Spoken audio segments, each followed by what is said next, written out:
Since the outbreak of COVID-19, the word virus has been dominating media headlines as well as our daily lives. Did you know that one approach that has been proposed to control virally transmitted diseases is by releasing a virally transmitted vaccine? Unlike traditional vaccines, infectious vaccines do not require any individual consent. Infectious solutions are also being developed for food and agriculture and are currently making their way through the regulatory approval process. However, do we really want to intentionally disperse these modified viruses outside the lab? Is this a forward march of science or a mistake? It starts with a simple question and ends in objective reality. Through our journey from there to here, we find one another and ourselves. And as the next 24 hours breaks free from our last, we gaze onward in reflection of the day.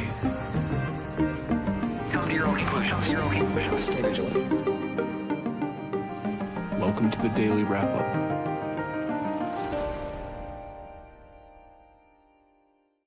Sunday, August 10th, 2025. Thank you for joining me today.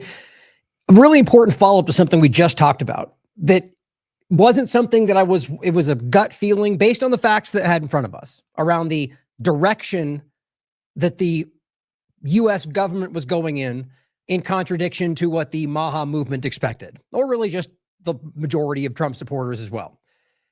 And this is about self-amplifying RNA, which is something we've talked about. As I'm saying, that is one article I need to grab from a long time ago that's relevant, but something we've talked about for a long time.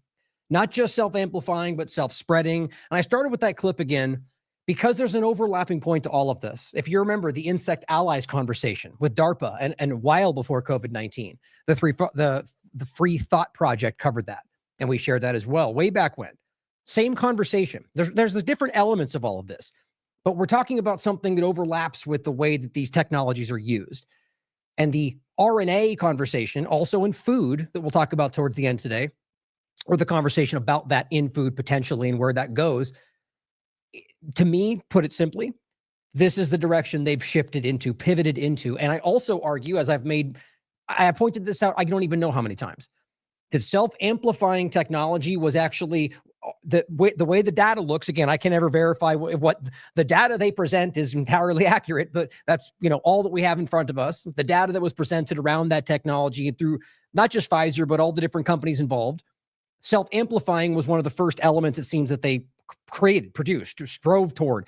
Then the original BNT12B2, I remembered it. I think that's correct. The Pfizer shot, there was two of them, the ones they primarily went forward with. One of those, the main one they used, was in fact listed as self-amplifying on one of the earliest Pfizer documentation. Now, that's not what they claim now, so that's for you to decide. But I think it's really interesting that this has been something that's swirled around this for a long time. Now, self-spreading is about the conversation of actually having a contagious vaccine, which is what you watched right there in that clip in the opening. That's directly from a massive symposium in Europe this was the US involved. Everybody was involved in that. Right? It was right in the beginning and into the opening of the COVID-19 illusion. And that was something, and that's why I point back to the insect allies point, because that is the same thing they applied to the insect allies conversation before all this through DARPA. So you see, this has been swirling around a long time. My point in saying all of this is that I believe, which is what I argued on the 8th when I first saw that clip, as well as the universal vaccine overlap that has now been deleted. We'll touch on that today. I believe that this was what we were seeing. This was always, if not always, now the direction. And this is what they're pivoting into. So as I almost called it a bait and switch, it almost feels like now that's more accurate, that it's not just a sleight of hand. It's that they, in fact, were telling you, I guess they both apply, but we're getting either going this direction or we're going away from all of this. But in fact, we're actually going deeper into that side of the conversation. And that's in regard to the self-amplifying direction in and of itself. What I was hesitating there for is there's two different directions to go in, as well as that to point out to start is that one, they're not actually stopping mRNA, not even just regular mRNA. I already highlighted this from the HHS post they put out, which I'll show you again. They make it very clear, specifically to manufacturers. Off the top of my head, I think it was Amplitude Therapeutics and Arcturus.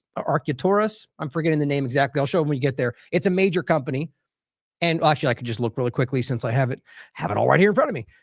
Arcturus is the name of the company, and they're working on self-amplifying COVID-19 shots, self-amplifying bird flu shots, both of which I've already shown you. One's from April 2025. That's the H5N1 shot. The other one is from September 30th, 2024, both of which are still happening. And both those companies are working on self-amplifying shots, including COVID-19 flu. So that's happening. That's different than what you were told. Secondarily, it lists right there that they're actually continuing mRNA in other fields. Now, maybe you're okay with that. It's not the way it was being framed, and a lot of people in that movement didn't know that and still are being lied to by the screamers at the top of the paradigm.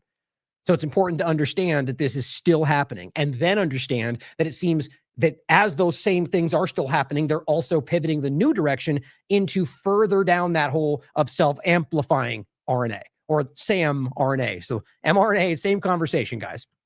So we'll talk about that today and where this continues to go and some of the different points that are popping up around it, talking about the RNA in food point at the end, because a lot of people are arguing, which we also discussed around in the last show, whether this is also one of these directions. Not just now, but always have been, but something that they're continuing. And it does appear that other category of mRNA they will continue seems to apply to food. Now, this is not news to people that have been following this since COVID-19 and after. What's interesting is it seems there's so many people out there that just don't want to admit this is happening. And I'm with you. I don't want it to happen. I was hoping that the $500 million removal of mRNA contracts was going to be the beginning of a step in the right direction. But even with this bad direction, that's still a good thing. I'm glad there are less of those out there, but we're just watching this new pivot. And I'm of the mind that that's where it's going to go. That it's going to, and this is, again, my feeling, my point, my gut instinct based on all the facts, that from here forward, all we're going to see is an explosion of self-amplifying shots. Now, again, that's not that hard to predict. We can see that those are in the wings. We can see that that's where they're leaning. So, but again, this is why we tend to point these things out way ahead, demonstrating my value, demonstrating the value of this platform, demonstrating the value of the IMA. Because, the point is, this is why we are consistent. We have different opinions, but we're driven by principle, driven by facts and what we can prove, and not subjective partisan arguments. And so if you follow this platform, you already knew this stuff, just like you knew about the COVID stuff long before most people. So on that note, support this platform, support independent media. But let's get into this. I've got limited time today.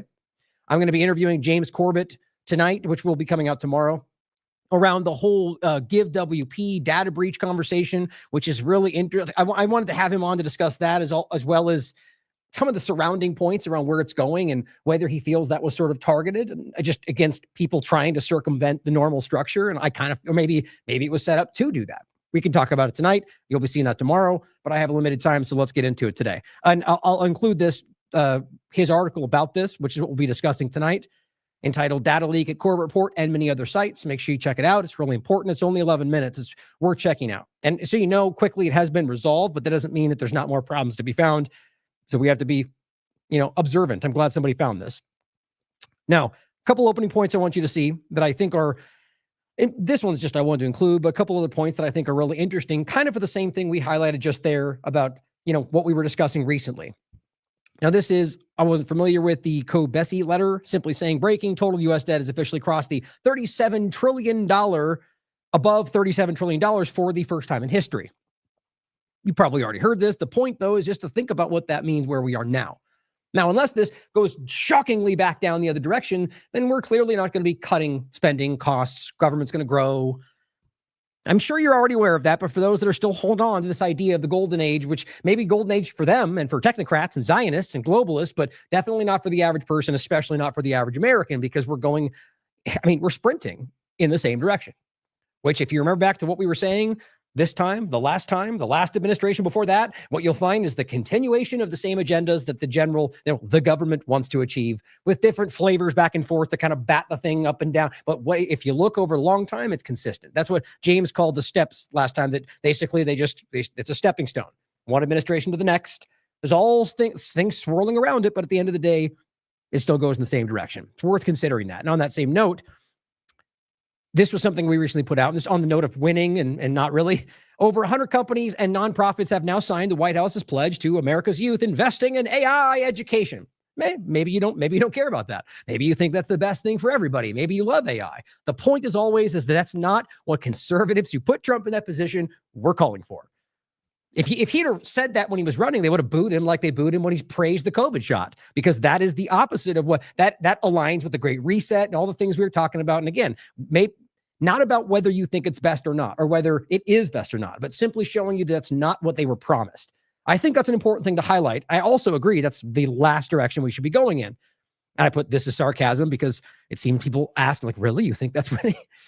They don't know the work, I guess. But I haven't gone through this. I thought it'd be interesting really quickly that I just wanted to look at what I said about winning. This one I've seen. U.S. FDA approves use of Sanofi's meningitis vaccine in infants. So I said, the winning just won't stop. This is for the podcast, my Twitter account with the different times I've said winning. Oh, this one where Netanyahu is saying he's never been closer to the United States, and he credits that extraordinary achievement to Trump. Now, here's when Donald Trump said he's praising AstraZeneca's massive $50 billion investment in manufacturing vaccines, mRNA and otherwise, in the United States. I said, this is what winning looks like. Big tech and AI firms are winning under the Trump administration. I'm not sure what I meant by this one. Oh, just the idea that big tech and AI, right? Because that's, again, not what people would have expected. Conservatives, Republicans would have told you that's not what would happen. This one, oh yeah, just making fun of Catherine for saying that. I honestly didn't skim down. I thought it'd be fun to look really quickly. Trump dismisses raising taxes on the rich because a lot of millionaires would leave the country. Hashtag winning. It's like, it just goes on and on. Anyway, you get the point. I just said, call it out, guys. Call it out. When Trump asked about sending weapons to Ukraine, he said, it's everything. It's all of them. It's a full complement. What was that again about the war being over and he wouldn't fund them? On and on and on. Just be honest. That's all we need today, guys. Be honest about what's happening. If you really want it to be positive and change, then be honest about it. Now, we talked about the D.C. point in this last show. Musk and Trump called to federalize Washington, D.C. Now, we went into this in depth about the reality of what D.C. is and why some people want it to be, given statehood for their own, the people that live there who don't get the same, voting rights in particular. But the point is, constitutionally speaking, it's supposed to be Congress has control. And so the interesting overlap of this is Trump coming in with the idea of the executive branch taking power of DC, and then the rumors swirling about him handing it over to Peter Thiel. And it kind of does seem like this is going in that direction. And the conversation of freedom cities and libertarian cities and 15-minute cities, it's all the same thing as far as I'm concerned. I just think it's important to watch this show. But on that note, I thought this was interesting. This is from yesterday. On Monday, a press conference will be held tomorrow at the White House. The White House account writes, which will essentially stop, and this is Trump saying it, stop violent crime in Washington, D.C.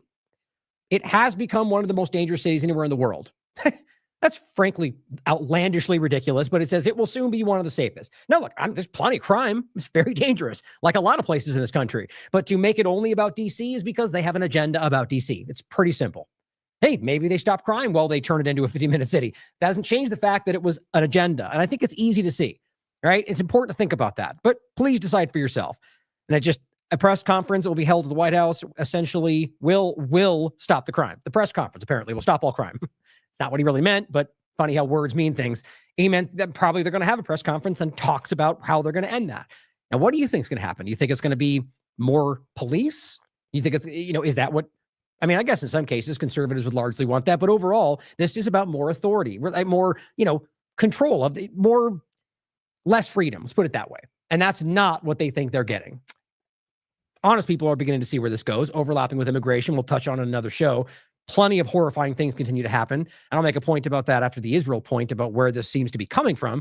But overall, not going in the right direction. Breaking 911 says DC police have issued, get this, a juvenile curfew zone ahead of his scheduled press announcement.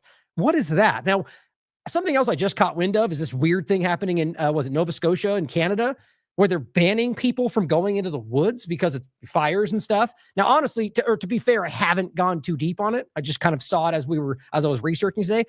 But I honestly don't care about the logic here. If we're talking about a mass ban on people going into public spaces, especially how does that not align with everything we're talking about? Now, maybe it's just coincidental. It's always possible.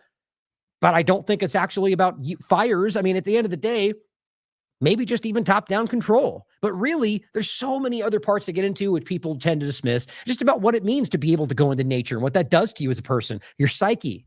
But overall, just having a random argument and going, you can't do this today because I said so, right? That's, like it's some kind of decree from, this is not what freedom looks like, guys. And the idea that they can just do that and selectively apply it to certain groups. I mean, imagine if this was the Democrats, same old point. It shouldn't matter as much today, but it does for people that still want to pretend that he's not doing the same thing they've always done with a slightly different slant. So it really does worry me where this goes. Really just think about rationalizing this to build into whatever they're doing there. He says, we're having news conference tomorrow in the White House. I'm going to make our Capitol safer and more beautiful than it ever was before. Always, always, always. Better than best and ever than anyone ever in the world. Make America great again, great again. Whatever they keep doing. It's just so silly. It means nothing. It's just, and where's the tangible outcome? Anyway, the homeless have to move out immediately, which is a weird thing to say. Now, look, same as always. Is somebody there breaking the law? Okay, then apply the law. But the idea, the way that this is going, does not feel like that's what it's about, personally. And it also, you'll see where this personally suggests, and I agree. We will give you places to stay, but far from the Capitol. That's interesting. Okay, if the Biden administration was getting up people that were homeless and saying, we'll give you places to stay, what do you think they would say about that? Socialism! But he does it, and it's good because they should be out of there. Funny how the exact same thing can be framed two different ways because of partisanship. But it says, the criminals, you don't have to move out.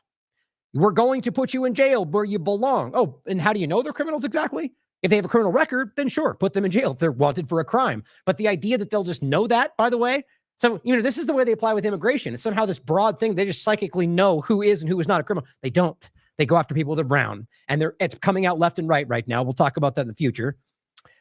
And it says, we're going to put you in jail where you belong. It's all going to happen very fast, just like the border. Exactly. We went from millions pouring into zero, which is not true, in the last few months. This will be easier. Be prepared. There will be no Mr. Nice Guy. Is that what was there before?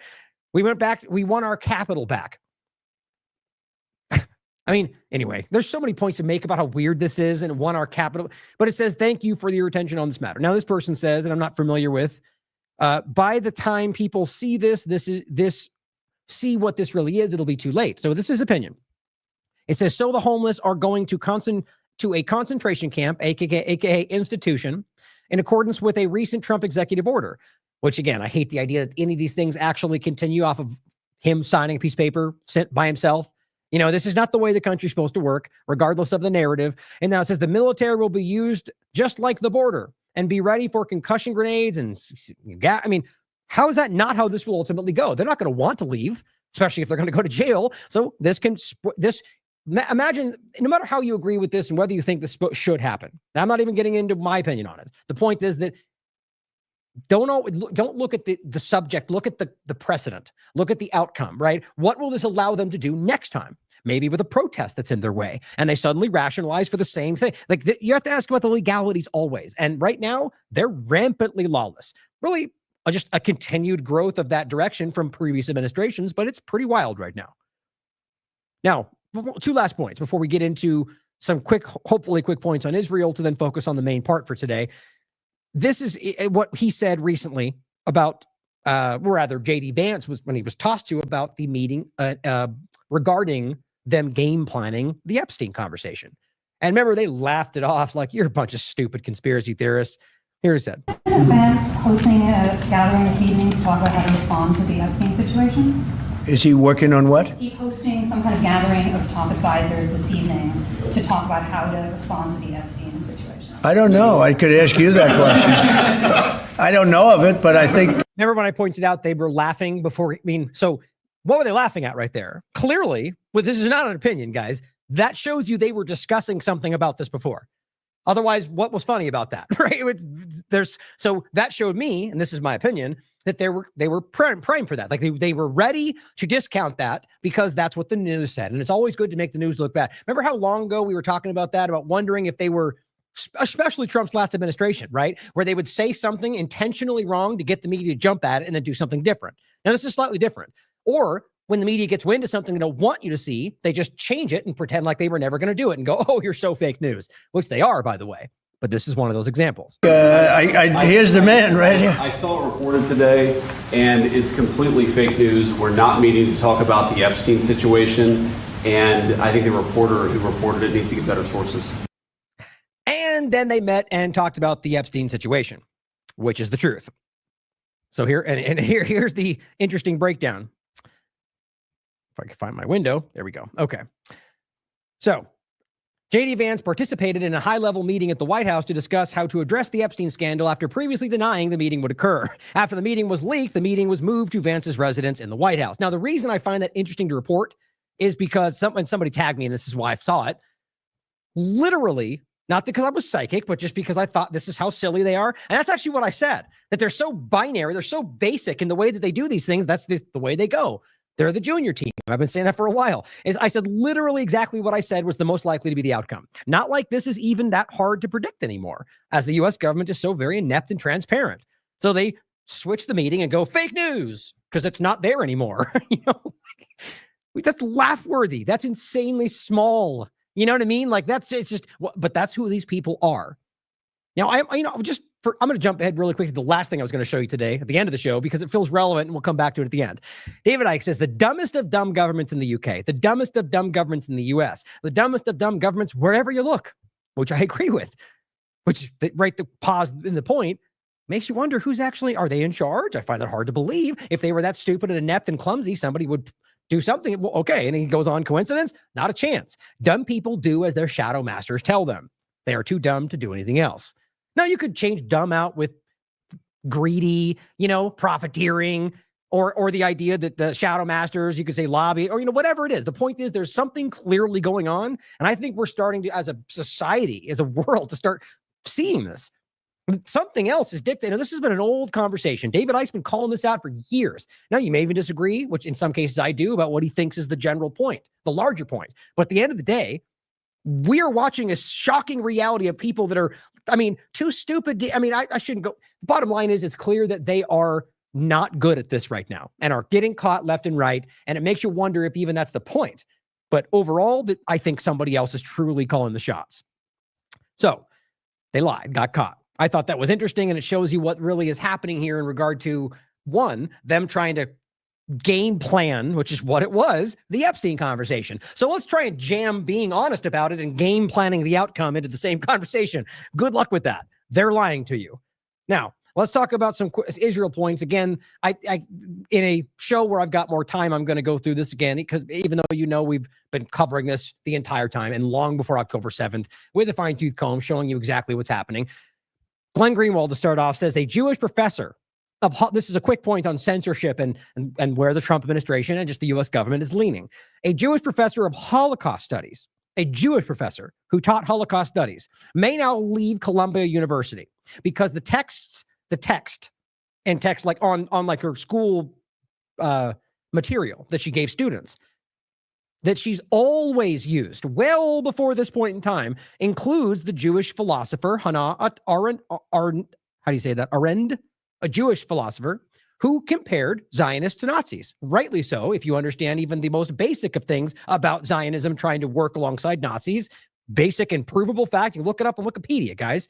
And it says, and said Zionism is racist, because it is. It is literally, as even Avi Shalom, a very highly regarded Israeli professor, will tell you, it is racism. Zionism is racism. It's the worst kind of racism. It's apartheid. And has now banned these ideas under the IHRA hate speech code as Trump has forced on universities. So let's take a step back and recognize that what they're doing is not about Jewish anything. It's about Zionism. And in fact, it's now censoring Jewish people who simply have an opinion about, and really not an opinion, have facts to show you about what Zionists don't want you to see. You just can't get any more ridiculous, guys. And this is what they're doing to you. They're censoring Americans based on what Zionists want in a foreign country. And sadly, currently in your government. This is important to understand, because these are lies, guys, in regard to what they're trying to, they're trying to censor the truth. Let's put it that way to make it more clear. And the idea here about Zionists and Nazis, we've gone over this a million times. In fact, here, I'll grab this one. An important one, actually.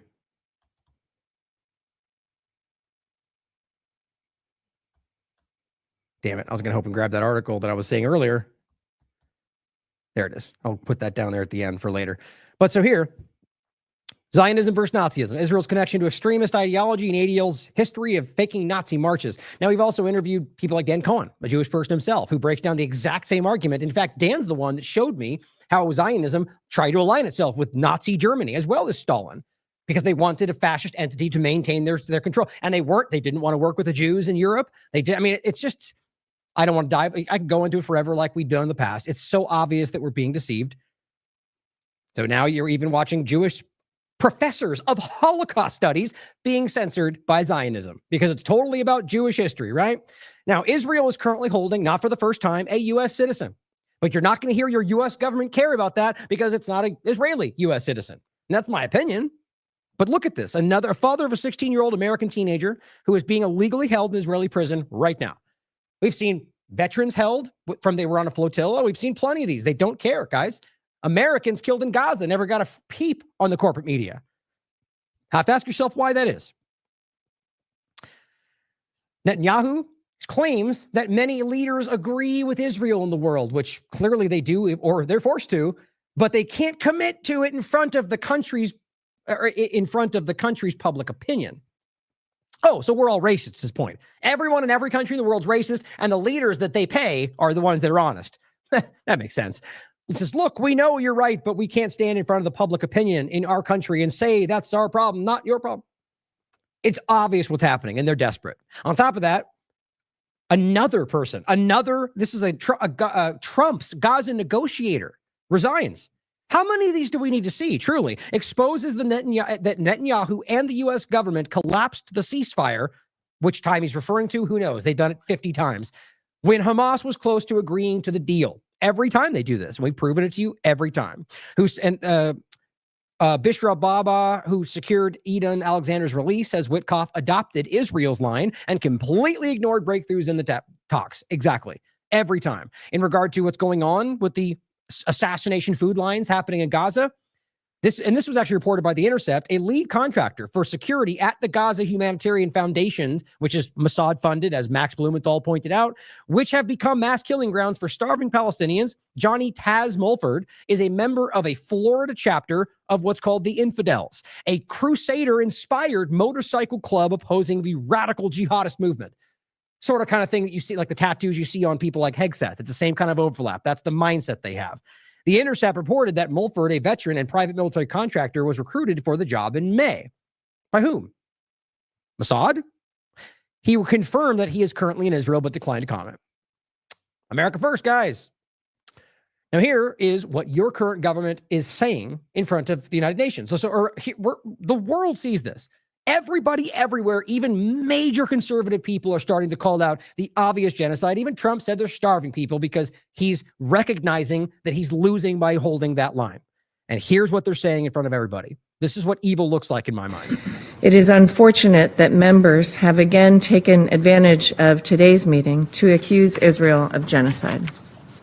These accusations are politically motivated and categorically false. They are part of a deliberate, cynical propaganda campaign as Hamas attempts to win symbolic victories to compensate for total defeat in war. As if that was even close to happening. I mean, it's insane. The amount of casual, look at the overlap. Robert's been breaking this down the entire time. They've lost.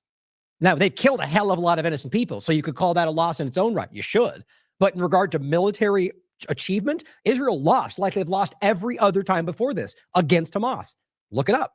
That's a fact, guys. And it's just wild that they can't even be honest about the basic realities of the military campaign, let alone the genocide that the whole world can see. And everybody with any standing in anything regarding genocide, the Limkin Institute, people, I could go on forever. Holocaust survivors, every human rights group, the IPC, everybody is telling you they're starving people to death and committing genocide. And here she is. Imagine how that person, do you think she's just that stupid, uninformed, or that she just wants power? Because that's what I think right now. That's why I call them the junior team. These are nobody with any respect. Even if they're bad people, they're like, no way. I'm not stepping into that because I know it's obvious. Everyone sees it. I'm not going to step in there and be destroyed. So people like this, who are more interested in having a small bit of power, are willing to make themselves look like monsters. Or she just doesn't see it. My point, though, is that I think that's the kind of person that's pulled into this right now. The junior team that's never had the opportunity. The United States refutes these allegations entirely. Israel has taken numerous measures to limit harm to civilians and to address humanitarian needs. The loss of civilian life in Gaza is tragic, but the responsibility for this rests with Hamas. Wow. Hamas, because Hamas has killed them all, right? I just don't even know how you can say that with a straight face. Like, even if you're actually arguing that the tens of thousands that you can prove, it's way more than that have been killed are all just tied to Hamas legs. You realize that still does not change the legality of what they're doing. It just, from day one, we've been saying this. And that's why people like Francesca Albanese have been saying it also. And that's why they're attacking her for it. Oops, I was looking at the, had that open still. All right, so next point on this, just to continue on, just points I don't want you to miss, guys. Syria hasn't stopped. This, honestly, out of everything, even over the ongoing genocide, and especially, and I say that everyone sees that part of it. I can't believe that people aren't talking about Syria. I'm trying to think of an example. It's so obvious because obviously Jolani is a terrorist, Al-Qaeda, that they had on a bounty for his head. They told you he was a terrorist, and then they just put him in a suit, take him, and then publicly take him off the list because he's there. And then they went on to execute everybody they could find. Israel's there doing the same thing, building bases, bombing innocent people. They're raping, murdering, and torturing. They're committing ethnic cleansing. We've shown you 100 different examples and experts on the ground. It's insane to me that we don't talk about this. Not only just they're doing it, and what's interesting is even on top of that, you got Zionists and people in that field, the mainstream alternative media, turning around and going, look, that's what jihadists do. And it's going, well, in this case, you're accurate, but they're the ones hired by Israel and pushed in there. It's not what it appears to be. This is why we point out the Mossad dressing up like these people are funding and arming and creating their own versions of it to blame people like Palestinians. Not to say that there's not people out there that do it of their own accord. The point is that you can't make this out to be a representation of anything other than Israeli and U.S. government actions and the people they fund and support and arm. And as always, they've always funded the worst elements of what they claim they're fighting. It's the easiest thing to prove in the entire conversation. So what you're going to see here quickly is them executing people, doctors in Syria. This is a CCTV video showing the new, quote, democratic Syrian regime executing doctors in Sueda City for being Druze. Right, despite all the claims of how they support the Druze from Israel. Just think it's important to see. I mean, this is what terrorism looks like, guys, and this is what they support. This is what the Israeli U.S. government openly support. It makes me sick. More to come. We'll talk about it. Tammy Bruce, just a long line and a bunch of monster liars.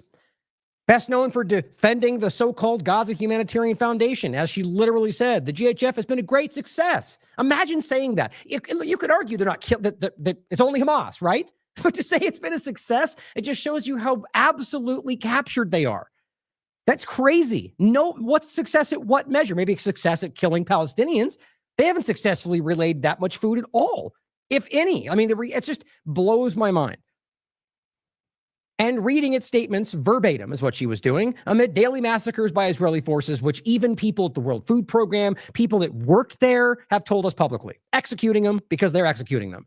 Will no longer serve as the State Department spokesperson. Isn't it interesting how many people during Trump's reign fall and leave and resign? And I mean, it happens almost every administration, but just like the last time, it's almost unprecedented, if not unprecedented, with Trump in power. I don't know what that shows you, but it's interesting to watch how many people will break away and they act like it's no big deal. So she's leaving, but she's going to the UN. So technically it's a little different than the ones that just leave entirely. But I think it's because nobody wants to be in that horrible position, because your job is to look stupid and lie when everyone knows you're lying. That's what seems to be their job today.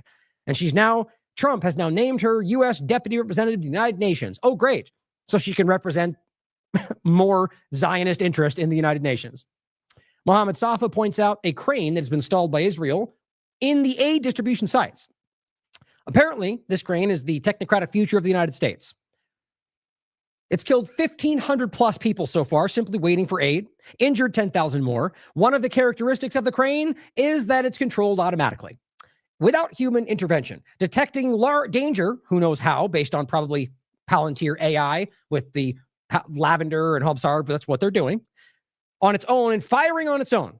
A 25 millimeter machine gun is mounted on it, capable of exploding a person's head. The machine gun is mounted on a crane and is an automatic machine gun, meaning it doesn't fire a single shot, but rather a large volley of bullets. Assuming you need one shot to hit one person, the other shots will hit others behind him. That's why this crane claims the lives of thousands of people. And they shoot these, and again, 2022, Israel testing AI-controlled machine gun systems in Hebron, West Bank.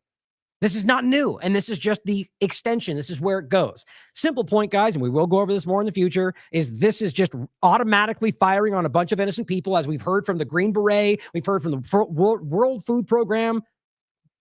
Genocide. And this video, I think, is an important way to connect all of it. And then we're going to get into the rest of the show in regard to self-spreading, self-amplifying RNA in the future therein. But Kerry says, America, be afraid. This isn't stopping at Gaza. The most chilling thing I've seen responding to these immigration raids. I'm an immigrant rights attorney, and usually I'm a pretty optimistic guy. I don't get scared easily. I love watching horror movies. Over the past 6 months, I've seen some really disturbing stuff. At one location, people hid when I showed up, and I still found them using a thermal drone that detects body heat. Where was this technology first tested? By Israel in occupied Palestine. When people get taken by ICE, they often refuse to say their names. So ICE identifies them using a facial recognition technology. Where was this tech first used? By Israel in occupied Palestine. Surprise, when people surprise. refuse to let ICE search their phones, ICE will plug their phones into this box and it unlocks their phone. Where was this tech first used?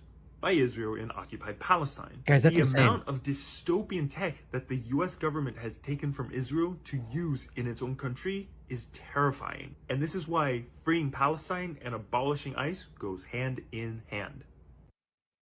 小红书 I thought I had, I guess I don't have it anymore.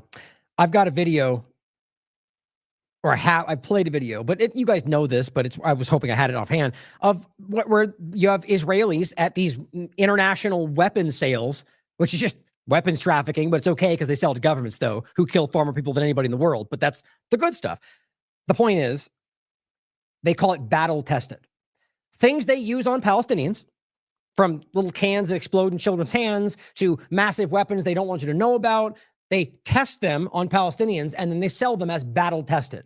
Not a joke. And so his point, guys, is that is what all this comes from. We have ICE right now, which I was going to include, but I'm glad I didn't. I want to make sure I have enough time. Ultimately, ICE is, this is the Gestapo at this point, guys. And I know it's such a buzz thing for people right now. It is the most obvious overlap. What they're doing is unconstitutional. It's illegal. There's no warrant. Their faces are covered. They're not identifying themselves. And they're going after U.S. citizens. I've already shown you, an endless amount of examples of U.S. citizens getting arrested. And we have children that have been deported. It's just, on top of it, they keep telling you that they're going to be focusing on Americans. But all that they're using, whether it's immigrants or not, that's my point of the other point we just made. It's going to expand. These are pointed inward. There are tools ICE is using in the United States, in many cases against Americans, whether or not they arrest them, that were developed against Palestinians in Gaza, that were paid for by your tax dollars, probably entirely, that are now being used against you in this dystopian technocratic future they're building. I mean, it's everything we're talking about. I mean, think about this. Palantir said the same thing. I mean, how do you think they're scanning? The only way they can effectively do what they claim they're doing is to look at everybody. It's not hard to recognize. And now that's where you live. I mean, it couldn't be more clear. Now, we're going to come back on that more as we go forward. But I want to make sure we get to this today because this is the main thing I want to make sure we discuss. And we just talked about this as well on the 8th when this came out. Trump admin's mRNA sleight of hand, the long-planned universal vaccine. It has. I mean, we played the clip of Fauci. We've seen Rick Bright do the same. We've seen it is clear that this has been a long-term plan that they're excited about. And now the RFK Jr team is rolling it out. And that's where it gets more interesting about what that overlaps with. But first, I want to make sure if you didn't see yesterday's show, just give you the quick understanding of what we're talking about here. Now, the main point, I guess the first thing to highlight is they came out and said, canceling $500 million in mRNA contracts. Well, they didn't really do that. What they came out and did is say they're going to cancel. Well, I shouldn't say it like that. It's all the point. I've yet to see all 22 they claim they canceled. So until I see that, and until I see what's actually being canceled, then I as always, we should wait to see it. But they claimed, and I do feel like that in some way was happening, but we shouldn't assume that either. The point is they put that forward, and then on the document they shared, it says HHS winds down mRNA vaccine development under BARDA. And by the way, under BARDA. Not every single thing they do is under BARDA. While some final stage contracts, so again, this they said we're winding down mRNA. Now, most everybody who reported this, they quoted this first sentence. They weirdly left out this part. I'll tell you why, and then left out this bottom line. And sadly, so many title skimmers out there, even people who are honest, didn't know about this. It says, while some final stage contracts, Arcturus and Amplitude, I did get it right, will be allowed to run their course because money's invested. Well, okay, then why did you cancel the Moderna shot that had been started well before in Biden's administration? Same argument, right? It doesn't. There's no logic there. Okay, but regardless, I don't think it's about that. I think that's the narrative they're using to make you go, well, because the people that support him will go, you can't just waste the money, even though they would if it was the other side, right? As always. The point is, both Arcturus and Amplitude are working on self-amplifying shots that include mRNA. And that's the first indication I got. It's okay, then it's weird that they would go, we're ending all these, but we're focusing on the ones that I always kind of thought was where it was going to go. So it seems obvious. Then it says down here, other uses of the mRNA technology within the department are not impacted by this announcement. That includes food, but plenty of other things we probably don't even know about. So mRNA is not even, let me put it this way, mRNA technology, not even close to going away. What they did is cancel specific mRNA contracts while not even stopping mRNA shots in many cases. And then also continuing the technology direction, which, by the way, you know their game with language. Suddenly they make a new gene therapy mRNA and they go, that's not a shot anymore. Now it's gene therapy when it's the exact same thing. You know, my point is there's ways they go around it when you can see right in the way they wrote this that it's not being presented properly. Also point out the 22 projects they claim they're canceling worth $500 million. Okay, so that will be relevant in a second. So that's the first part. Clearly that's being misrepresented. Now, here are the projects that I'm mentioning from Arcturus. The H5N1 self-amplifying shot. That's what this is right here. Self-amplifying mRNA.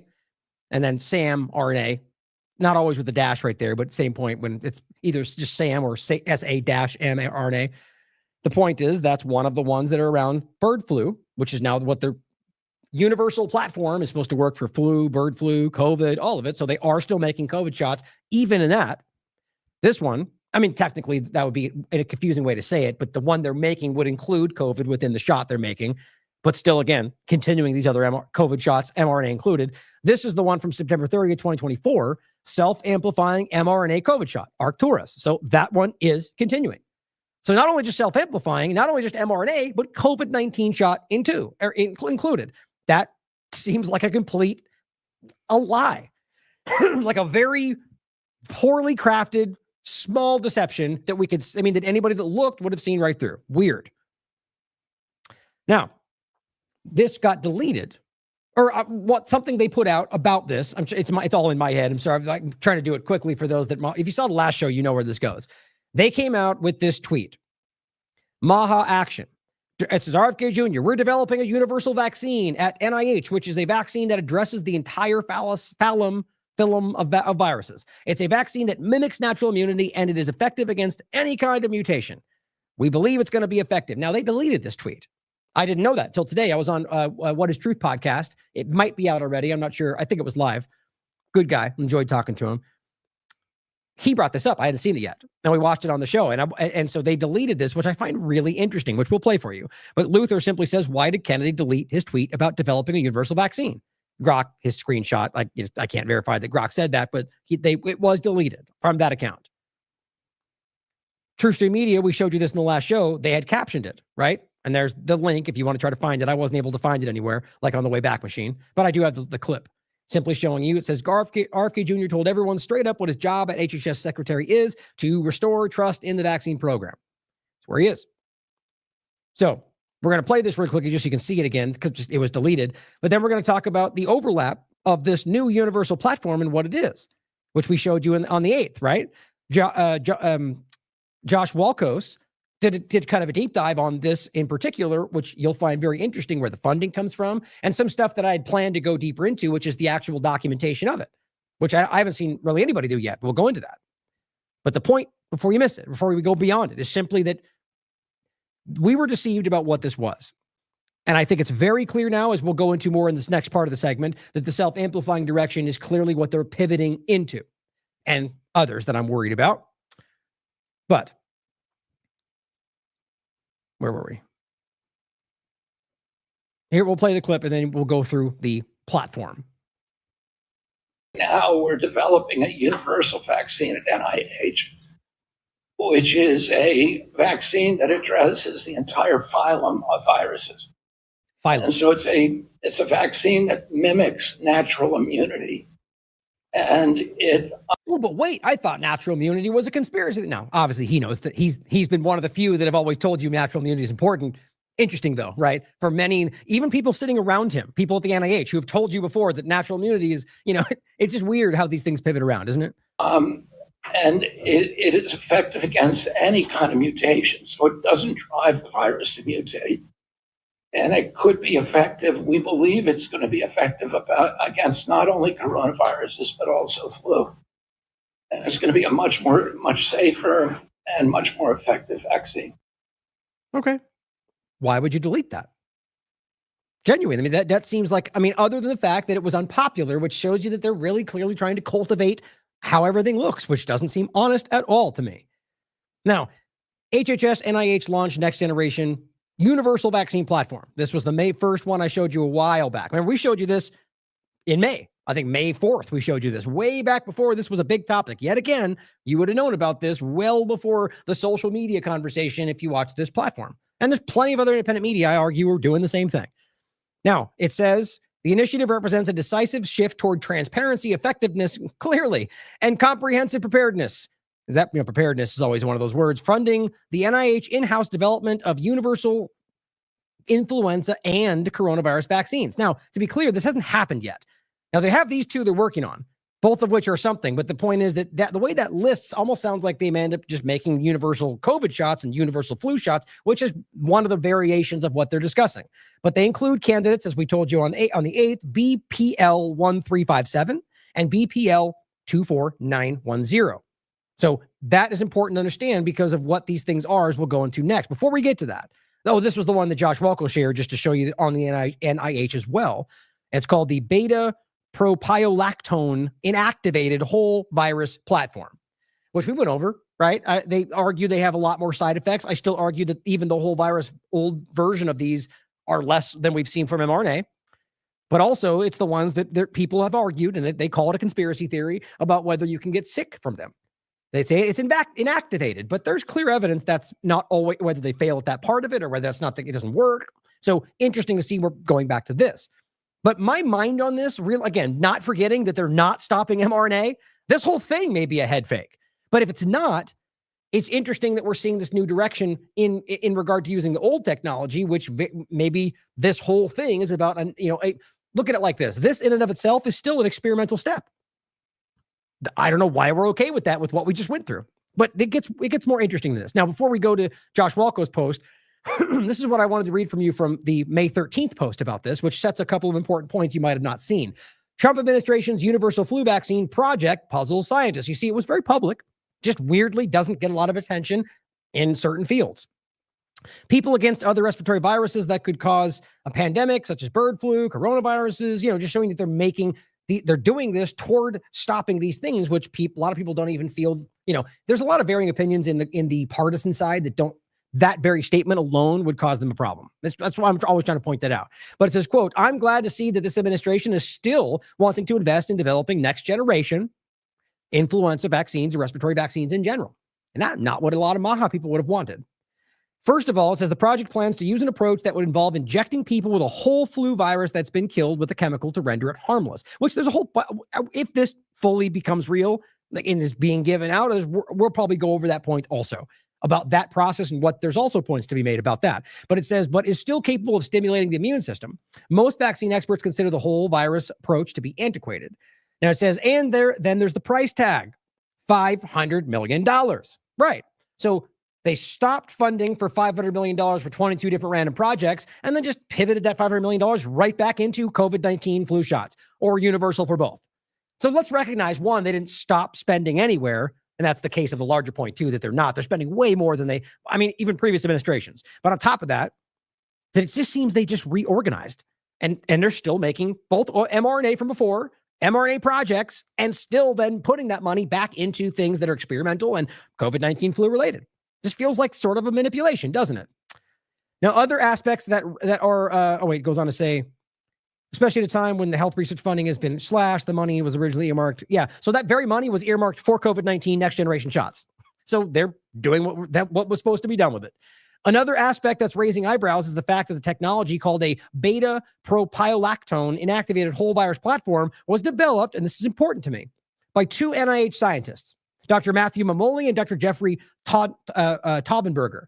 Now, this is the same thing we talked about last time with the patents, which we went over in the last show. That was a big deal with Fauci and people he worked with having financial investments in, that's the same difference here. And not only that, Taubenberger was recently named acting director of NIH, and Taubenberger holds a patent on the technology, just like before. In addition, the strategy was picked without independent public review and based on very limited preliminary testing. That doesn't feel, how in the world does that feel better than everything else we've gone through? It feels like the same old thing, in almost every single way. And, people that have already worked under Fauci. I don't know why that doesn't alarm the very people that are most on guard about this conversation. And it says the BPL platform is fully government owned and NIH developed. Doesn't make me feel any better. This approach ensures radical transparency. Really? Because they're typically radically transparent and they're not doing that now. No, that's important to get off to show you guys. Now, one more thing is just this. I just saw this when I was going through other work. Don't forget this.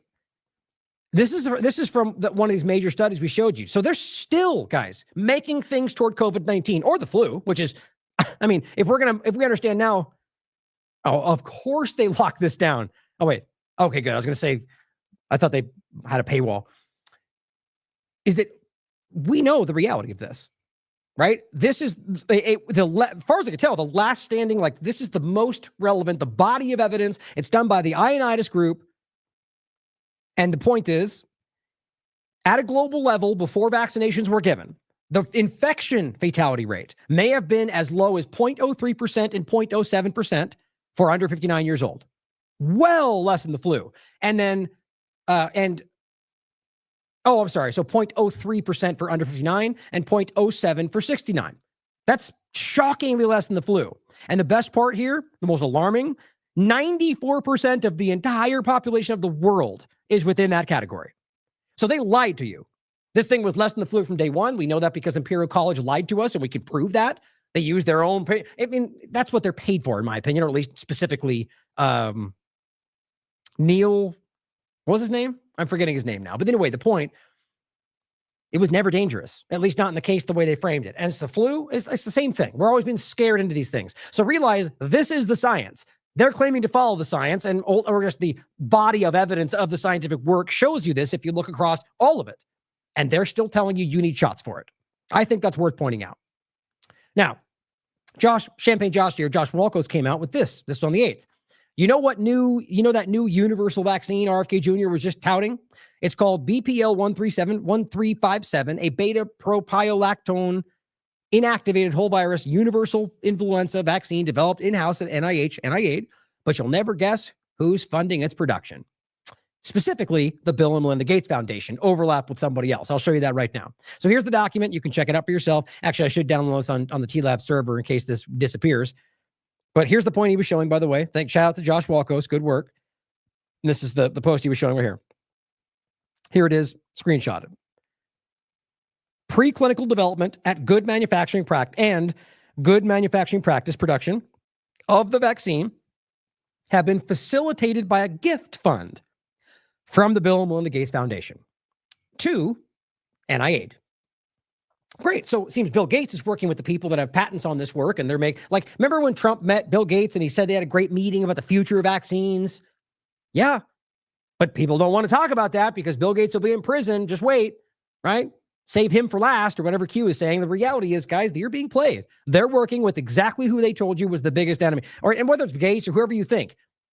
I'm not even suggesting, I do very much think that. We did a whole thing about the about Bill Gates and this connection to all these things. James Corbett did the same thing. I mean, it's this fake philanthropy. It's a very big deal, but he got like overexposed, I think, and he sort of stepped back, but he's still involved in all this. Now, to be clear, Bill and Melinda Gates Foundation is not just Bill Gates or necessarily even involving him, but it's very clear to me this is what he's been doing. And Donald Trump and Bill Gates met about the future of this, and he said it. He basically told you this is where it was going. So the reality is, on top of everything else, you now have another thing overlap with Bill Gates and the Trump administration. Now it says the BPL 1357 contains 4 different low pathogenicity avian influenza A viruses.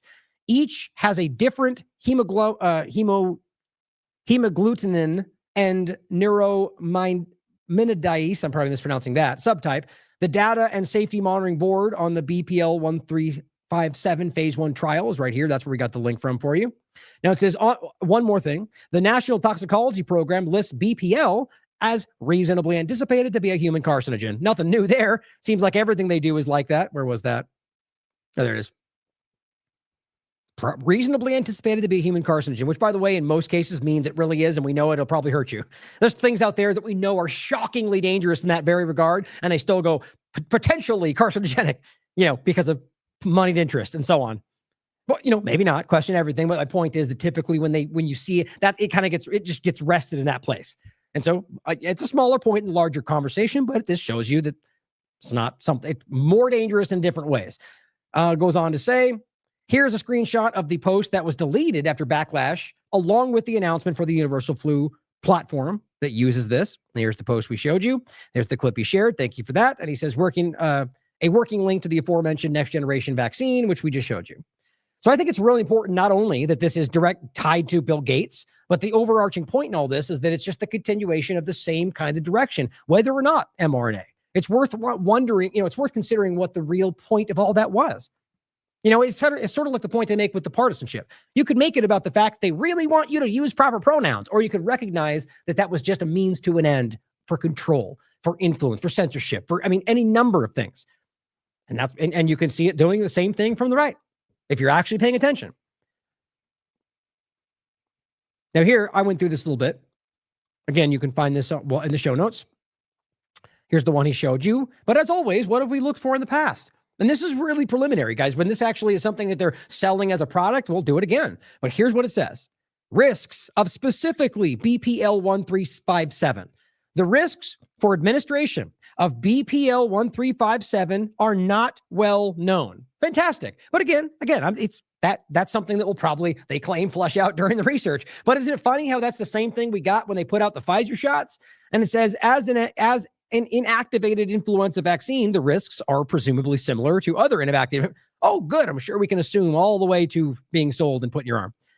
But, important to point that out, as well as the fact that the effectiveness of BPL 1357 on pregnant women or the developing human fetus are unknown. I'm going to bet you it ends up that way. Now, that's not as crazy as it may sound, because in historical points, you're not supposed to test on them because it's dangerous for them, right? And so, but my point would be, if you don't, then you can never market it to pregnant women. You can't say, look, we know it's safe and effective for pregnant women. Get your flu shot at the same time. All the stuff they did during COVID-19 lie. The point is, if you're not going to test on them, which they rarely do, then you damn well better make it clear that we don't know. Especially, we almost say you shouldn't take this because it could be dangerous, could kill your baby. We don't know because we didn't test it on you.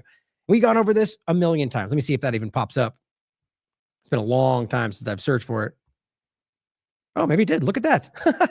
This is from After Hours Live back then. How can the COVID jab, bivalent and original, be recommended as safe for pregnant and breastfeeding women when the most current official documents on the jabs shows that they don't know if it's safe? It's the same thing.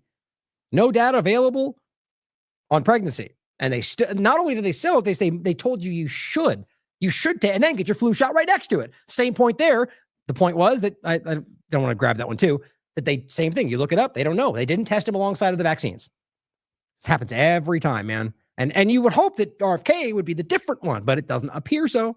But let's wait and see. But so far we already see that. But the next one may be different. Now this is interesting. Iratagone, probably mispronouncing that, however you say that name, says this is what's really going on.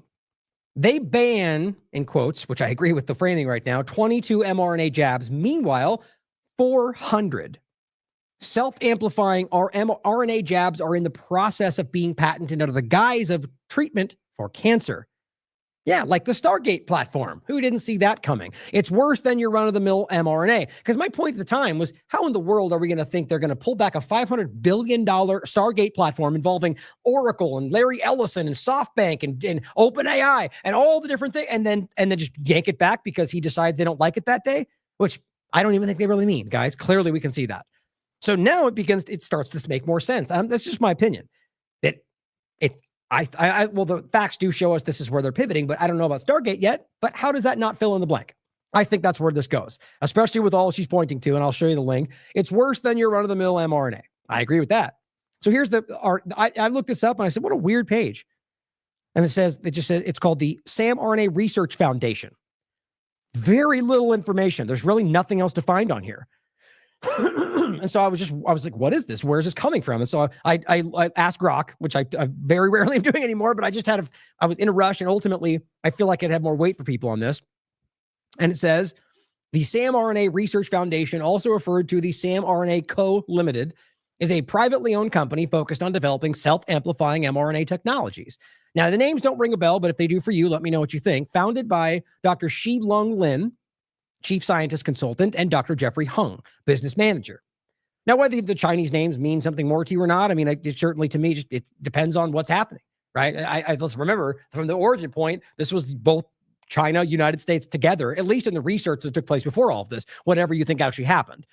Now, potential supporters in the field, it says, while not directly linked to the SamRNA Research Foundation, other organizations in the SamRNA space, such as Arcturus Therapeutics and Gritstone Bio, have received support from entities like BARDA, which we were talking about, and the Bill and Melinda Gates Foundation. So there you have it, tying back to Arcturus and the Bill and Melinda Gates Foundation, which is another swing into all of this, which shouldn't surprise you, seeing as how that's the platform we just talked about, the Universal platform, that he is, the Bill and Melinda Gates Foundation gave a special fund to, but the Arcturus was the ones from before, one from the Biden administration into today, and one since then from Trump's administration. It shouldn't be surprising that Bill Gates is connected to them. Then it goes on to say, for instance, BARDA awarded Gritstone Bio a $433 million contract for a phase 2 study of a SamRNA vaccine. And the Gates Foundation has backed Arcturus Therapeutics for H5N1 SamRNA, which again points that out. So Bill Gates backing one of the ones RFK Jr. and Trump are still continuing. On top of that, BARDA is awarded almost $500 million for a study on another SamRNA self-amplifying shot. I think it's becoming very clear that this is the direction they're going in, which is exactly what I was expecting, but we'll wait to see what happens tomorrow. Now, Dr. McCullough, on the note of that, this was back from May 31st of this year.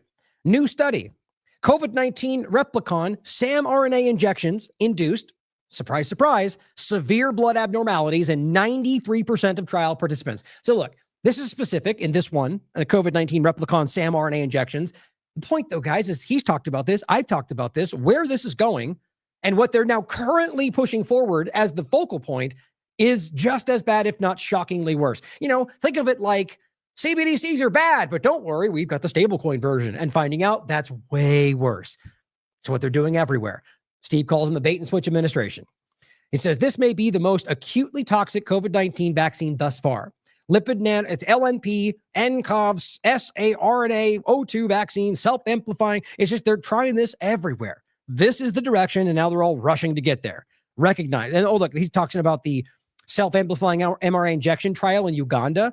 93% had severe blood. That's what he's pointing to. 85% experienced systemic symptoms, fever, vomiting. 85%. They love to pass that off as normal. Hardly.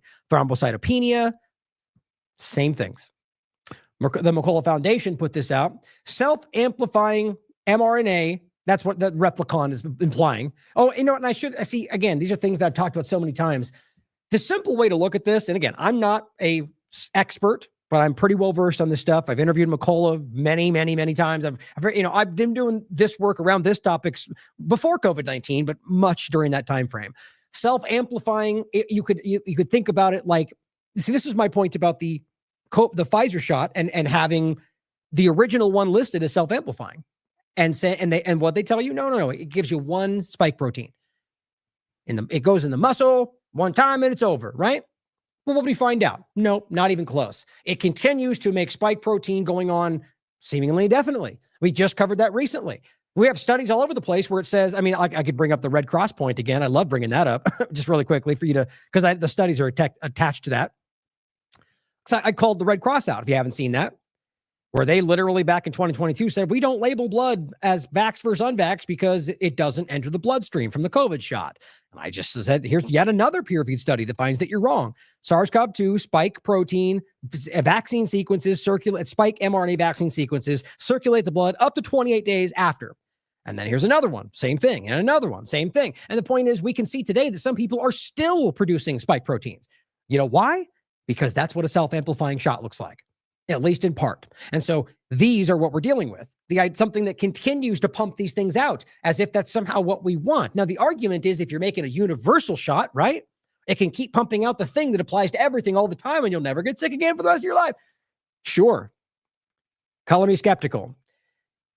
US FDA fast-tracked Gates BARDA self-funded self-amplifying bird flu shot, Arcturus. That's what we just talked about. Here's another Arcturus. Look at that. Here's another Arcturus. Look at that.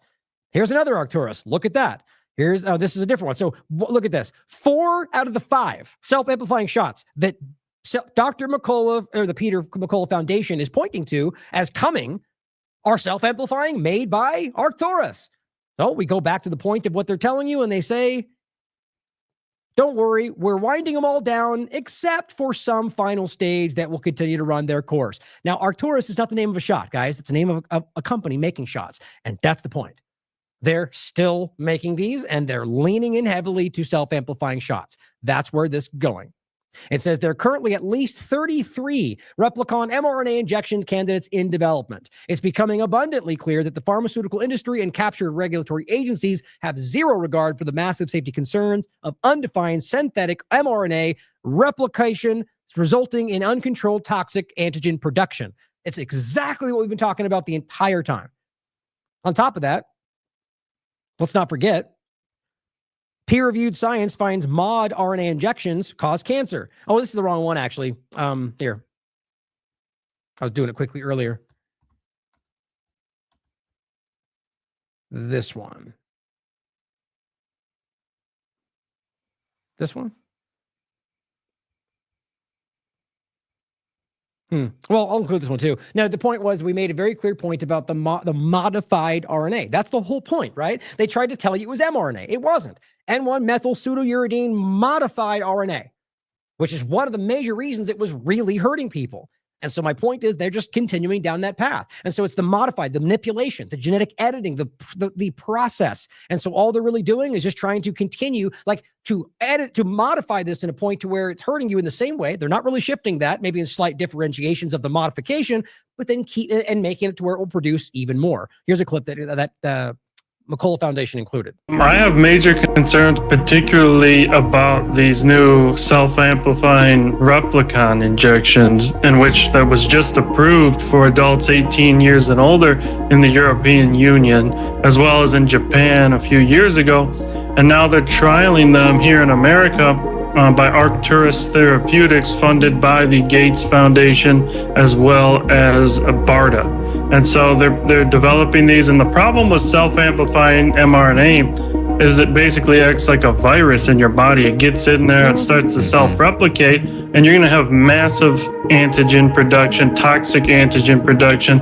Who knows how long it's going to replicate for? Who knows if it's going to shed? And it's just an absolute disaster, and it risks a permanent damage to populations. They have to be stopped. I agree. So now's the time to play this clip again that we started with, but recognize that that's where the overlap comes in, guys. That's what this has always been. And this has been one more effort to jam this into your life. It doesn't seem to be going away. It just gets stronger regardless of the administration. COVID-19. Since the outbreak of COVID-19, the word virus has been dominating media headlines as well as our daily lives. Did you know that one approach that has been proposed to control virally transmitted diseases is by releasing a virally transmitted vaccine? Unlike traditional vaccines, infectious vaccines do not require any individual consent.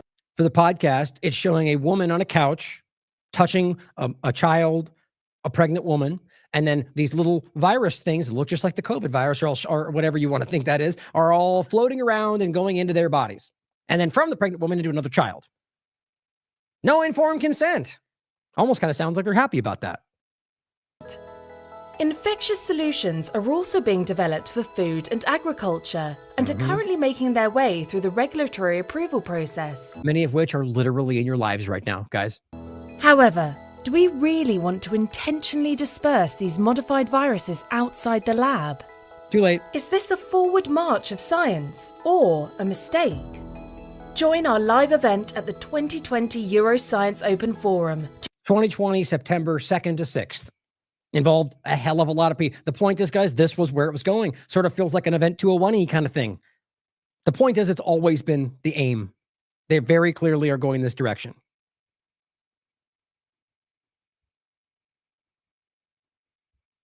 So, this is the article, one of them anyway, from the Free Thought Project. Scientists accuse DARPA of genetically modifying insects for bioweapon to spread agricultural viruses. Okay, that is literally what this is. Here's just one of the articles that covers the same thing. Scathing report accuses the Pentagon of developing an agricultural bioweapon. Now, they pushed back, they pulled back on this. There was scientists right there. Insect allies. I got to save this one for future just so I can bring up the... Here's DARPA. Insect allies. They claim this is about helping crops. Scientists around the world signed a thing that said, stop this. It's a dual weapon, a dual-use weapon. And they pulled back. The reality, though, is that they didn't stop. Obviously, you see that. And so when this is just coming at you from a different angle. That's all it really comes down to. Now, the food aspect is still part of this as well. If we're really thinking about the multifaceted effort, then think about the idea that, and it's everywhere, in my opinion, the many different ways. And it's not just about getting this in your body. There's more going on around that. But one of the worries, at the very least, is that that's the objective. And so if that is the case, if you think that's the focus, recognize this stuff is actually happening. Sherry Tenpenny says they're moving the vaccine agenda from the clinic to the farm. RNA vaccines, in quotes, are now being sprayed onto crops, reprogramming plants in real time. No labels, no long-term safety, no consent. And that's what we're just showing you. And once it's in the food chain, there's no taking it back, which is sadly kind of where I think it already is. But here's her post. Her Substack, which you should follow. Oh, no. Oh, damn it. Oh, good. See? And that's why I take screenshots. I was just going to like it. I hit the wrong one. So it's called Dr. Tenpenny Eye on the Evidence, RNA Vaccines in Your Food. The next phase of the global genetic experiment, August 9th. So she writes, the government, has already given permission to spray a new synthetic RNA pesticide directly onto crops. This isn't science fiction. It's already been used for experimental use. This is not new at all. This is the post. EPA registers novel pesticide technology for potato crops. December 22nd, 2023. Still being used today. It says the EPA approved the first RNA-based spray on application, green light spray called Leadprona in 2023. Leadprona is a sprayable double-stranded dsRNA product that targets the Colorado potato beetle. According to the EPA, or at least that's the framing of what, this is the justification for the experiment. According to the EPA, Leadprona is a new type of pesticide that relies on an inborn mechanism used by plants and animals to protect against disease called RNA, RNA interference. We've talked about this too, RNAi. Now it says in May 2023, the EPA approved an experimental use permit under the Federal Insecticide, Fungicide, and Rodenticide Act. How many times we talked about that? To test it on 318 acres across 10 different states. Great, so you were part of the experiment, whether you knew it or not. The trial evaluated the new insecticide's ability to kill the beetle, which is known to rapidly develop resistance to chemical-based insecticides. So on a quick side note, let's remember, we've talked about this plenty. There's one of the many shows, which you'll probably enjoy watching if you want to hear more about that and the overlapping problems and the lie around a lot of it. Obligatory pesticide spraying in New York City, GM mosquitoes, and flying vaccinators. Are they all connected? All of which are very provable and real. On top of that, this is one of the posts that I've shared from that show, but also just talking about this, about how what they did in their practice allowed 15%, give or take, of these mosquitoes to bypass what they did, which then gave them the mutation to be resistant to it. Then they bred and it continued. And then now we're at a point where this isn't working anymore. And they've just created an army of massive resistant GM mosquitoes. And it's the same kind of thing. And this one was the point that I'm making for the point there. When they tested these mosquitoes, they did it to you. Experimental use permit amended to allow releases of specifically the OX5034, which is what Gates is involved in Florida, California, also Texas, plenty of other places. My point is to show you on March 22nd or 6th, 2022, they amended an ongoing experimental permit to drop these over your head. So as I said, and seemed to get very little attention, are you aware that the GM mosquitoes released in California and Florida and elsewhere are an ongoing experiment? Are you okay with that? Considering that there is provable DNA contamination and that 3 to 15% do not die as designed, but actually get stronger and then spread. And here we are. Same point, right? It's exactly what she's talking about. Experimental use permit. So if you're in those states, you should be outraged that you're being used as a test subject. Now, it says in October 2023, the EPA issued a final rule under 40 CFR Part 180, establishing a temporary tolerance exemption. Sure, you got told about that, right? That allows the residue to remain on a potato, saying, quote, this regulation eliminates the need to establish a maximum permissible level of residue of lid prona when used in accordance with this exemption. Right. So the very fact that we just don't have a limit makes it okay to leave residue on there. That lines up, right? Sounds like they're just going, well, if we don't set a limit, we don't have to care. Kind of feels that way. Now it says nothing was written or observed about the fish or birds that eat beetles being exposed or killed by the insecticide. That's a major part of what I go into in this, as well as the one I talk about here in regard to, maybe it's not linked here. I did one also about these edible vaccines. There it is. Same thing. It overlaps a lot with the same conversation. We talk about these edible vaccines that were dropped for animals. Same thing. Edible transmissible live rabies vaccines airdropped over U.S. that include tetracycline. You know, the same tetracycline, if you're following these stories that I talk about right here, which is what's giving these mosquitoes the ability to circumvent the trap, right? So they use tetracycline over here, knowing that it actually is making, I think that's by design, quite frankly. The point is that they don't care about the animals that are being hurt or the domestic dogs and cats and or the spraying, which kills the other bugs that might kill those mosquitoes. And and this has been going on for years. People, experts on the topic, are telling you what you're doing is actually causing the problem, probably by design, guys. But it says, or what happens to the mammals that eat the fish or the birds that have eaten the dsRNA exposed beetles? How long have they observed for evidence or harm? They're doing that right now. They claim that's the experiment being tested on you and your kids and your family and the animals in your environment. Safe and effective, right? The EPA will reevaluate the environmental impact on the plants and local pollinators in 3 years. By that time, she writes, the genie will be out of the bottle, never to return if adverse effects are discovered or occur within the Earth's microbiome. Probably by design. Continuing, she says, in 2021, the biotech startup Tirana Biosciences was founded after an initial funding round of $50 million invested by Flagship Pioneering, the same investors behind Moderna. Flagship Pioneering describes itself as a bioplatform innovation company. It defines the new RNA-based products this way: developing targeted products designed to work at any time in a plant's life cycle, enabling a continuous product pipeline that is adaptive and responsive to variable climate conditions. This is what I was talking about so long ago in the conversation of Prairie City Inc. and the group that Canada gave the rights to make GMO cannabis. Way back then, they were working on putting pharmaceuticals in plants. Now this is just so far beyond this, it's terrifying. The developers of the new class of insecticides are promising farmers, quote, climate resilience and crop protection. But Tirana's new technology doesn't simply protect plants from bugs. It changes the plants, just like the COVID shots changed you.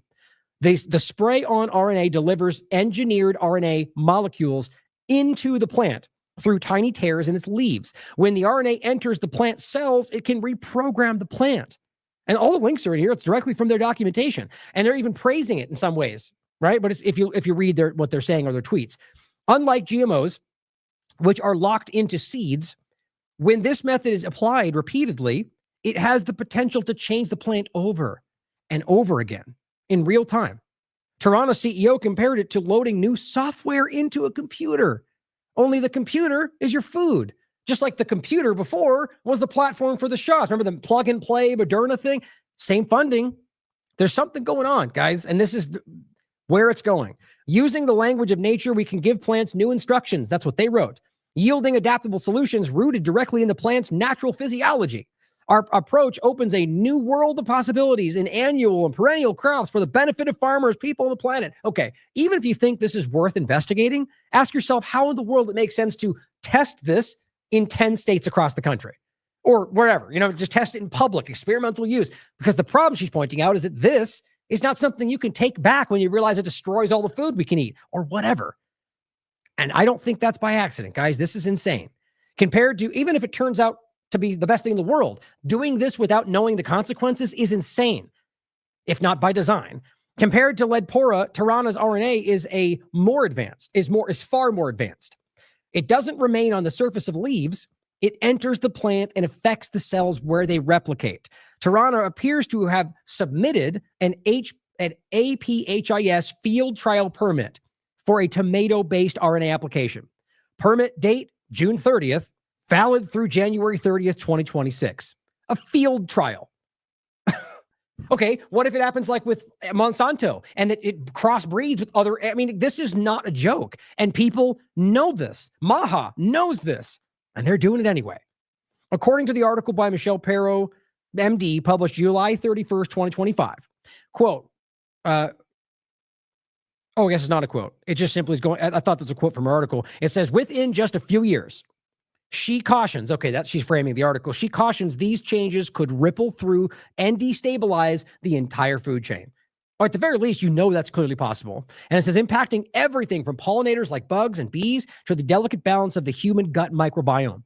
It starts to feel like humanity itself is under attack. And quite frankly, people like Kathanasis and Fitz are telling you that. The great poisoning. And it's not about scaring anybody, guys. This is based on literal provable facts we can see. And I'm not claiming I know what the intention is. Now, here's a post from Valerie Ann Smith. USDA approves double-stranded GNA genetic modified apples and potatoes. That was back in 2015. But it is happening, guys. No one's really not talking about it. So she goes on to list a bunch of the things that are happening and really just highlights the current high-risk crops, meaning that they're so prevalent in stores that consumers must seek out and verify non-GMO alternatives. And just the list is crazy. Alfalfa, apples, broccoli, Brussels sprouts, all the normal stuff. And she lists, by the way, a lot of great material here about, and these are all studies, Cell.com, NCBI, RNA meal changes honeybees' DNA genes, just like it changes you. This is important to understand. RNA, and we'll look into this more. We've already done this, by the way, but important when there's an opportunity, we'll bring these back up and go in depth. RNA fed to mice silences DNA genes. GMO RNAi foods already in the food supply chain. See, these are the things that we need to understand. And these are important to remember, guys. And I'll just include this for you to go through. These things are already out there. I don't know how you take that back. Massey has been calling this out. This is from September 30th, 2023. Thomas Massey exposes taxpayer-funded, quote, transgenic edible vaccines, which turns edible plants like lettuce and spinach into mRNA vaccine factories that replace mRNA shots. It's not a joke. Now, whether it's happening or it's just an experiment, or whether that experiment's happening in your hometown, I don't know. So they're going to, other than what we've shown you today, which we do. So they're going to put the mRNA poison into food supply. Well, this is just their personal opinion. The point is that this has been debated back and forth. Now, quickly to wrap up, Valerie Ann Smith also shared this clip. Now, it's something I think they made. It's a compilation, and I'll play the actual discussion back and forth, which I think in and of itself is important to see. But she says, edible mRNA, the threat of the engineered bioweapon inserted into our food is real. I agree. Not, who knows whether it's happening yet, but, you know what? I knew I was going to do that. Yeah, let me play this one first. So there's two clips I wanted to play that she shared. This is from the last tweet. All this money so that your apple wouldn't brown when sliced. So there's non-browning apple and non-browning potato. It uses something called double-stranded RNA. A little piece of RNA is created in these crops that silence the gene that normally causes the browning. Now, many scientists all over the world are concerned that that little snippet that we eat might reprogram or silence our DNA. And I'll give you an example. Honeybees were fed a double-stranded RNA meal, a single meal that was supposed to be like a control. In other words, no effect whatsoever. Over a period of the next few weeks, over 1,400 genes changed levels of expression compared to those that didn't have that meal. So that's 10% of the genome. We also know that certain mice can change their gene expression when they are eating double-stranded RNA. So now we have potatoes and apples that might change our genetic expression. I think that's extremely dangerous. Our regulatory agencies are not prepared to regulate and test the effects of double-stranded RNA. And in spite of those peer-reviewed published studies, the USDA allowed it on the market. Yep. And remember, I'll show you in a second what happened in Tennessee when they tried that, which is what I was pointing to. The way they responded was ludicrous. Well, are they there now? That's what they said. It was like, well, that's not the point. It's like, we want to make sure they're labeled. It's like, well, do they exist? It's like, man, you don't do that retroactively. And I think that's actually, I don't think these people are, I don't have a high opinion of their intelligence, but I don't think they're that stupid. I think we'll get to it in a second. Here's the other clip she played. Don't understand the underlying need or logic. If a food source has a human vaccine in it, we would deem that a pharmaceutical in Tennessee to make sure that we don't overdose or underdose that food source. I mean, how's this going to play out? House Bill 1894 classifies any food that contains a vaccine or vaccine material as a drug under the Tennessee Food, Drug, and Cosmetic Act. So, I mean, think about how crazy it is that they're literally researching how to do that. And so he comes out and says, well, let's get ahead of this and make sure that we have a label ready. They act like he's insane, even though you can prove that it's clearly happening. Some of them act like it's not even real. You know, this is why largely I think a lot of people in those positions are just there because they are that stupid and are easy to manipulate and only listen to the certain sources who feed them what they want. And then others that are involved in the problems and then hide it for their own benefit. You know, yes, I'm very pessimistic when it comes to government. We have every reason to be. Look at your own history. I hope. Every day, I hope. And I watch action. I watch precedent. I watch what they do and whether they follow through, and I'm let down every single time. Like you should be if you're being honest about Trump, Biden, or all the rest. Defines vaccine or vaccine material as a substance intended for use in humans to stimulate the production of antibodies and provide immunity against disease that is authorized or approved by the United States Food and Drug Administration. Mr. Chairman, I'll answer questions. Can you give me an example of a food that's a vaccine? You're right. Yes, sir. University of California, Riverside has already perfected the ability to put human vaccines into our lettuce right now. Right. Also tomatoes has the ability to do that also for UC Berkeley. And then Big Tobacco, RJ Reynolds and stuff has perfected the ability to put a human vaccine into tobacco products. Yes, indeed. That was in Tennessee. Now, here's the clip. I think the kind of continues. Give me an example of a food that's a vaccine. You recognize? Yes, sir. University of California, Riverside has already perfected the ability to put human vaccines into our lettuce right now. Also tomatoes has the ability to do that also for UC Berkeley. And then Big Tobacco, RJ Reynolds and stuff has perfected the ability to put a human vaccine into tobacco products. Tobacco products, guys. Why? Why would they I mean, look, it's not like it's like this is the ridiculous argument that somehow people are just so afraid of needles they just don't want to do, but they would. Look at the statistics. That's just not, some people are, but no, it's because people are dumb and they're recognizing the problems here, or they just don't want to, or they don't trust the government, whatever it is. This is surreptitious. This is not about getting it easier for you to digest. They have patches they could use. This is about something else entirely, and it's dark. Chairman Clements. And is that even legal to do in the state of Tennessee, to sell those with a vaccine in them? You recognize? Well, I'm not arguing that point. What I'm saying is there is no law deeming those that when you go into a grocery store, you should know as a consumer, this head of lettuce is a head of lettuce.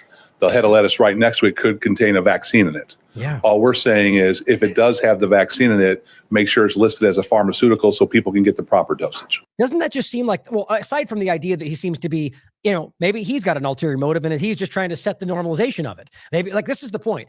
And actually that's one of the best points to make in this is that instead of saying like, should we even be doing this? Right? You get this where it's like, well, we're either going to label it or we're not. It's like, well, everyone's going to go, well, label it, which is sort of like backwardly getting you to support something you don't want to support. Now, I don't know whether that was his intention or not. It's still worth making this point, regardless of that, if that's the case. But realize that the response is just wild. Like, this is very clear that this is happening. It is in the process. They can do it. And so we should very first be like, why are we even doing this? But If we know this is coming and it's inevitable, which I hope not, I honestly think it's already happening, then we damn well better have this in place to be able to force them at least, and even then they'll break the law, they'll secret, they'll lie, but at least some of this will be something people like here. I think the largest win is that if this is forced to happen, that people will then be aware that that's possible. Half the conversation, people dismiss this stuff. You're recognized. Thank you. Well, my question is right now, can you walk into a grocery store and there be a head of lettuce for sale that has a vaccine in it? I don't think that's allowed under state law presently.